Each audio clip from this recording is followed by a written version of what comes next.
हाँ,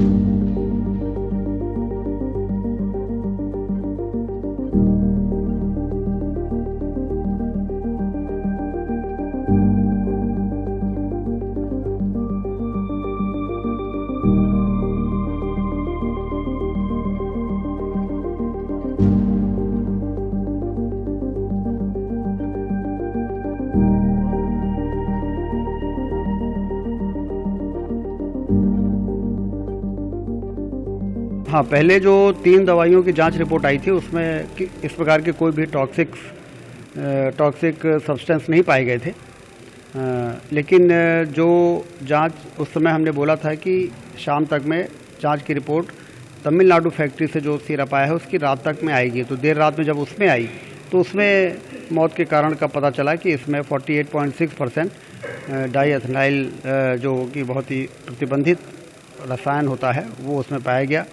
उसके बाद तत्काल पूरे मध्य प्रदेश में उसको बैन किया गया। हालांकि जिस दिन रिपोर्ट के लिए लिखा गया तमिलनाडु को, उसी समय जो इस कोल्ड्रिफ सिरप का जो सबसे बड़ा स्टॉकिस्ट जबलपुर में है, उसी समय उसको सील कर दिया था कि कोई भी दवाई बिक्री नहीं होगी जब तक कि तमिलनाडु से रिपोर्ट नहीं आ जाएगी।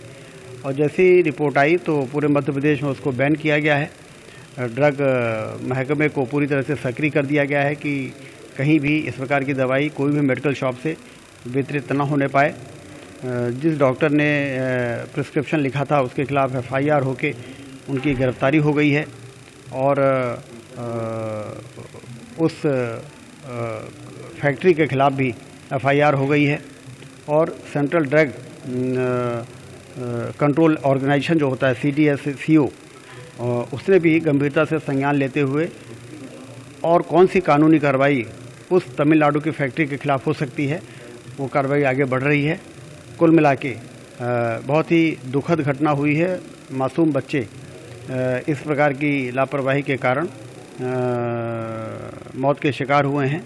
ये दवाई सरकारी सप्लाई नहीं थी, न सरकार इस दवाई को अस्पतालों में जो फ्री दवाइयाँ वितरित होती हैं उसमें इसको खरीद के और पहुंचाया था, बल्कि ये स्टॉकिस्ट के माध्यम से प्राइवेट मेडिकल कॉलेज में ये दवाई गई और डॉक्टर ने लिखा।